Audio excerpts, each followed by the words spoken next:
வணக்கம். நான் சைதே மீனா. நான் நல்லா இருக்கிறேன். நீங்கள் நல்லா இருக்கிறீங்களா? சந்தோஷம்.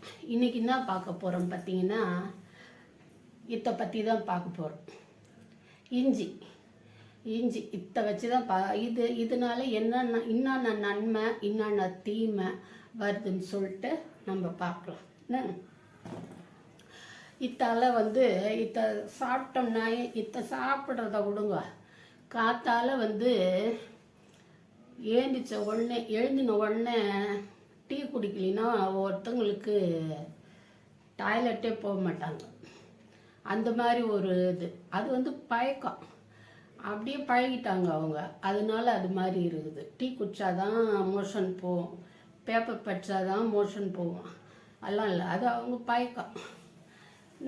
இது இந்த இஞ்சி நம்ம சேர்த்துனோம்னாக்கா கொமட்டுறது, இந்த வயிற்று வலி, அஜீரணம், செரிமானம் இல்லைன்னு சொல்லுவாங்கள்ல, அஜீரணம். அப்போல சர்க்கரையோட ரத்தத்தில் சர்க்கரையோட அளவை குறைக்கிறது, இதெல்லாமே இருக்குதுன்றாங்க. கீழ்வாதம், மூட்டு வலியில் கீழ்வாதம், இதெல்லாமே இது கட்டுப்படுத்தும்ன்றாங்க. இது எல்லாத்தையுமே இவங்க கட்டுப்படுத்துன்றாங்களா. அப்புறம் இந்த குடல் இருக்குதுல்ல நம்ம உடம்புல, அந்த குடல் செய்கிற வேலையை சுழுவாக்கும். அந்த குடல் என்ன செய்யுது, நம்ம துன்ற சாப்பாட்டை செரிமானம் பண்ணுது. அப்போ அது வேலையை சுழுவாக்குமான்னு நம்ம இஞ்சி சேர்த்துக்கணும் அப்படி சொல்கிறாங்க.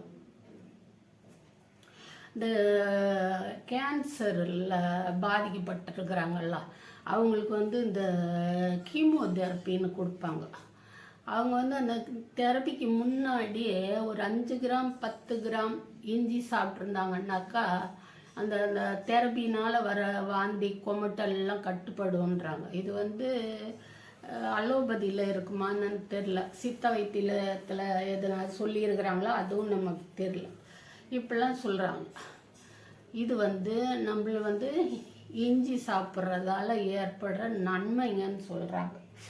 என்னன்னு கேட்டிங்கன்னா, இஞ்சி ஒரு காரத்தன்மை இருக்குது. அதில் இஞ்சி பச்சையை நீங்கள் துண்ண முடியாது. அதில் ஒரு காரம் இருக்குது. அந்த காரம் தான் என்ன பண்ணுதுன்னா செரிமானத்தெல்லாம் ஈஸியாக்குது. இப்போ ஒரு கறி குழம்பு வைக்கிறோன்னு வைங்க, அதுக்கு நம்ம இஞ்சி போடுவோம். இஞ்சி என்னத்துக்குன்னா வேவும், கறி சீக்கிரமாக வேவும்ன்றதுக்காக போடுறோன்னு சொல்லுவாங்க. அது ஒரு பக்கம் இருந்தாக்க, நம்ம அதை துண்டுறப்போ, அந்த கறியை துண்டுறப்போ, மட்டனு சிக்கனு இதெல்லாம் துண்டுறப்போ அது செரிக்கிறதுக்கு கொஞ்சம் கஷ்டம் குடலுக்கு. என்ன சொல்கிறீங்க?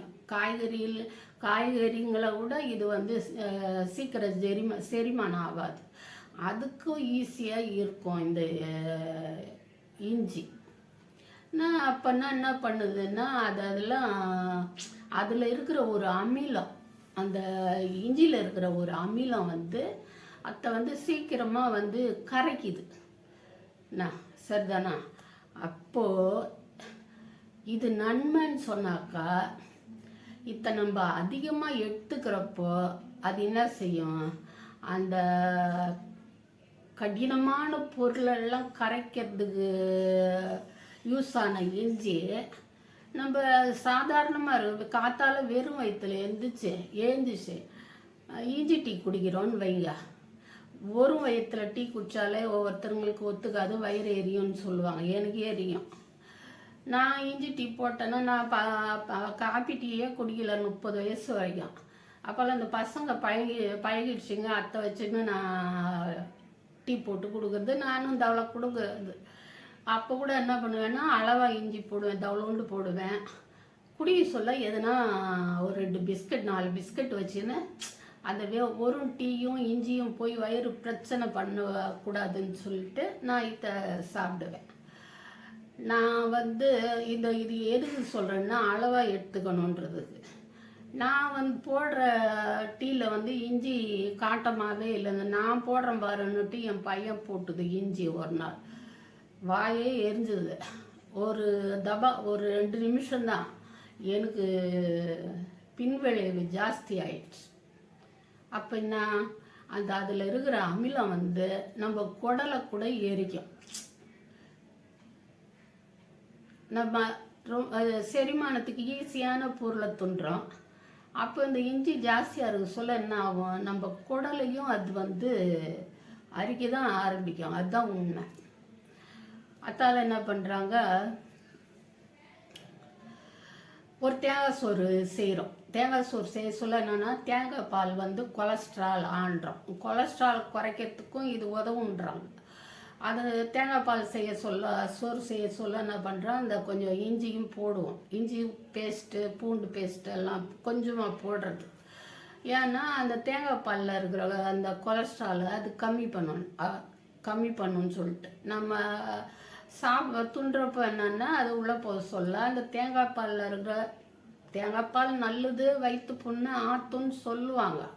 ஆனால் கொலஸ்ட்ரால் இருந்தால் அப்போ என்ன பண்ணுறது, அதை சாப்பிட முடியாது. தேங்காய் சோறு மட்டும் இல்லை, பாலே குடிக்காதீங்கன்னுவாங்க. ஜாஸ்தியாக அப்படி குடித்தா தண்ணி கலந்து குடிங்கன்னு சொல்லுவாங்க. இப்போன்னா அந்த தேங்காய் சோறு உள்ளே போக சொல்ல அந்த இஞ்சியும் போக சொல்ல அது வந்து ஏதோ அது கொலஸ்ட்ரால் ஜாஸ்தியாகும், இது கம்மியாக இருக்கும் ஆன்னு வச்சுக்கலான்னே வைங்களேன். அதுக்காக தான் நம்ம போடுறோம். அப்படி நினச்சின்னு தான் நம்ம போடுறோம். கறி செய்தால் போடுறோம், இது தேங்காய் சோறு செய்தால் போடுறோம், அதெல்லாமே கரெக்ட். ஆனால் இது ஜாஸ்தியான அளவுக்கு மிஞ்சின அமிர்தமும் நஞ்சு ஆன்றது வந்து எதுலேருந்து தெரியுதுனாக்கா, இதை வந்து நம்ம அளவுக்கு அதிகமாக எடுத்துனோம்னா எரிச்சல், வயிறு எரியுறது, பயங்கரமாக எரியும். அப்பால் என்ன பண்ணால் வயிறு எரி சொல்ல நான் எது பாதிக்கும், குடல் தான் பாதிக்கும். அந்த குடல் பாதிக்கும். அப்பால் வந்து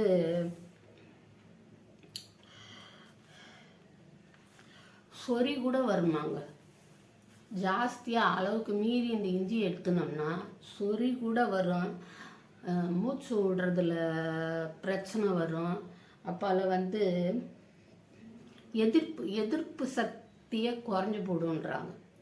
அதாவது நம்ம வந்து அந்த பொருளை அதிகமாக யூஸ் பண்ணும்போது டெய்லி இப்போல்லாம் பார்த்தீங்கன்னா ரொம்ப ஓவராக அந்த நான்வெஜ் மேலே நாட்டம் ரொம்ப அதிகமாகுது.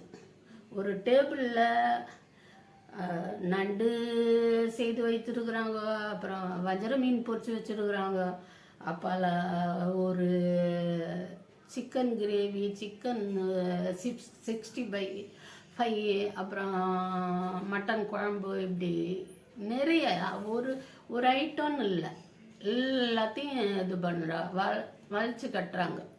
கட்டுன்னு கட்டுறாங்க வைங்களேன். அதெல்லாம் ரொம்ப கெடுதல் தானே.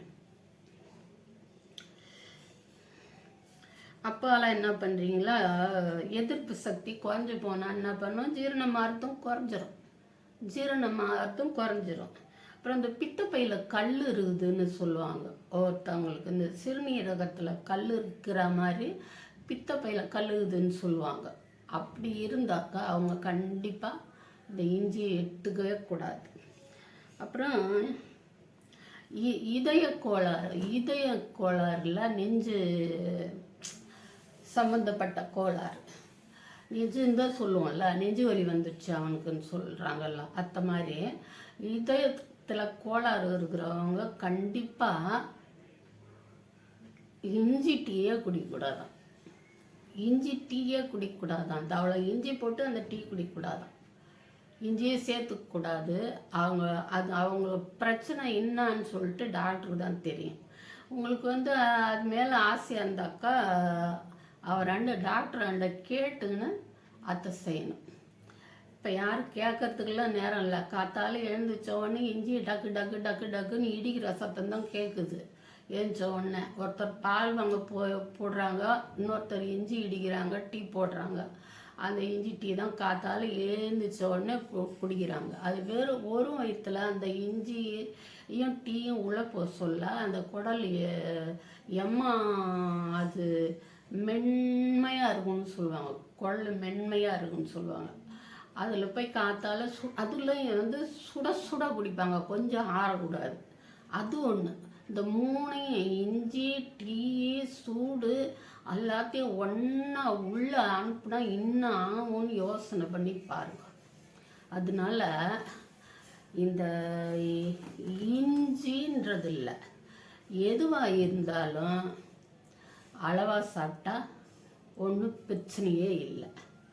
ஆனால் நம்ம எதுனா நோயால் பாதிக்கப்பட்டிருந்தோன்னாக்கா கண்டிப்பாக டாக்டராண்ட கேட்டுன்னு தான் நம்ம எத்தையும் சாப்பிட்ணும். இத்தனை இல்லை, எத்தையும் டாக்டர் கேட்டுன்னு தான் சாப்பிட்ணும். அதுதான் இன்னைக்கு வந்து எனக்கு தெரிஞ்சதை நான் சொன்னது. சரியா? அப்பால வரேன்.